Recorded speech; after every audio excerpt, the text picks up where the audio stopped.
Assalamualaikum warahmatullahi wabarakatuh. Perkenalkan, nama saya Thoriqatul Jannah, NIM di 2019-5017. Di sini saya akan menjelaskan sedikit saja hasil kerja saya dengan judul peran biopsikologi dalam menghadapi kecanduan obat dan narkoba dengan mata kuliah biopsikologi. Peran biopsikologi dalam menghadapi kecanduan obat berdasarkan pengertian. Biopsikologi adalah istilah yang dikembangkan oleh para ilmuwan yang berhubungan dengan studi tentang hubungan biologi dan perilaku. Sedangkan menurut peran biopsikologi adalah untuk penanganan khusus serta perhatian ekstra. Pada tahap awal dilakukan penanganan secara biologis dengan proses normal, sehingga terbebas dari sakau dan kecanduan. Setelah itu diperlukan pembinaan lebih lanjut berupa pembinaan mental seperti pembinaan perilaku yang baru. Selanjutnya dari sisi emosi berupa pemulihan kontrol diri dan mencoba obat terlarang atau narkoba lagi. Menurut istilah, obat adalah bahan yang bertujuan dimaksudkan untuk dipergunakan dalam menetapkan diagnosa gejala penyakit, luka untuk manusia dan hewan, menghilangkan dan mengurangi rasa sakit atau mencegah. Adapun pengertian narkoba merupakan singkatan dari narkotika, psikotropika, bahan adiktif lainnya. Narkotika dan obat-obatan. Narkotika adalah zat atau obat baik yang bersifat sintesis alamiah maupun semi sintesis yang menimbulkan efek kesadaran menurun, halusinasi, serta daya rangsang. Obat-obatan tersebut dapat menimbulkan kecanduan apabila pemakaiannya berlebihan. Macam-macam narkoba seperti morfin. Morfin adalah hasil olahan dari opium.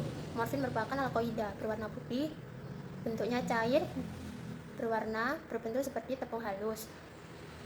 Yang kedua, codein, termasuk garam turunan dari opium dan candu. Yang ketiga, metadon, banyak digunakan dalam pengobatan ketergantungan opioid. Yang keempat, demerol, nama lainnya petidina.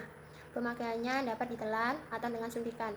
Demerol dijual dalam bentuk pil dan cairan tidak berwarna. Yang terakhir, candu getah, tanaman Papaver somniferum. Proses pemakaiannya dengan cara menggores buah yang hendak masak. Selanjutnya, adapun bahaya narkoba seperti halusinogen. Halusinogen adalah narkoba apabila dikonsumsi dengan dosis yang paling tinggi mengakibatkan berhalusinasi dengan melihat suatu hal atau benda yang sebenarnya tidak ada.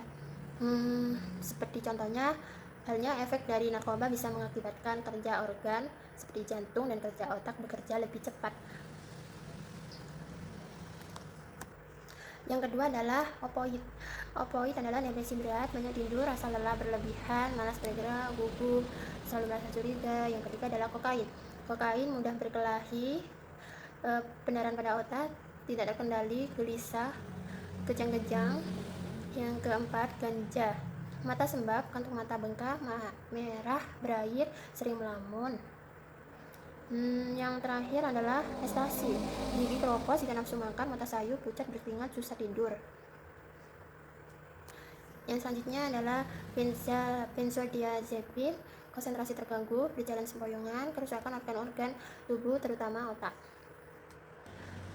Tingkatan pemakaian narkoba yaitu penggunaan rekreasional, penggunaan pertama kali sesekali untuk tingkat kesenangan. Yang kedua, penggunaan sirkumstansial situasional, yaitu pemakaiannya pada saat mengalami keadaan tertentu seperti kekecewaan. Yang ketiga, penggunaan intensif atau reguler, yaitu penggunaan narkoba secara terus-menerus setiap hari dari dosis rendah sampai sedang dengan bertujuan agar terbebas dari masalah yang dialami seperti kecewaan atau depresi. Yang keempat, penggunaan kompulsif atau adiktif, yaitu penggunaan paling parah dan paling berbahaya. Tingkat ini dosis yang paling tinggi apabila mengonsumsi dengan rutin atau setiap hari. Efek yang dimulakan penyalahgunaan narkoba dibedakan menjadi 3, yaitu depresan, stimulan, halusinogen. Depresan yaitu mengurangi aktivitas tubuh manusia sehari-hari sehingga pemakai merasa tenang, bahkan bisa membuat pemakai tidur dan tidak sadarkan diri. Yang kedua, stimulan, merangsang tubuh dan meningkatkan kegairahan serta mengakibatkan halusinasi. Yang ketiga, halusinogen. Efek utamanya adalah mengubah daya persepsi atau mengakibatkan halusinasi. Adapun 3 tingkat intervensi yang dapat dilakukan dalam menanggulangi masalah penyalahgunaan narkoba. Yang pertama adalah primer. Sebelum penyalahgunaan terjadi bisa disebut sebagai fungsi preventif dalam bentuk pendidikan, pendekatan melalui keluarga, Yang kedua, sekunder. Pemakainya sudah hampir sembuh sehingga diperlukan upaya penyembuhan dengan meliputi fase penerimaan awal antara 1 sampai 3 hari, melakukan pemeriksaan fisik mental, fase detoksifikasi dan terapi komplikasi medik antara 1 sampai 3 minggu. Yang terakhir adalah tertiar. Tertiar yaitu untuk kegiatan atau proses kesembuhan mereka yang sudah memakai. Tahap ini terdiri dari fase stabilisasi antara 3 sampai 12 bulan. Tujuannya untuk mempersiapkan pengguna kembali ke masyarakat. Fase sosialisasi dalam masyarakat agar mantan penyalahguna narkoba mampu mengembangkan kehidupan yang bermakna di masyarakat. Tahap ini biasanya membuat kelompok-kelompok dukungan, mengembangkan kegiatan alternatif, dan melakukan konseling kecil kepada ahlinya. Sekian dari presentasi saya, mohon maaf apabila ada salah kata dari saya. Terima kasih. Wassalamualaikum warahmatullahi wabarakatuh.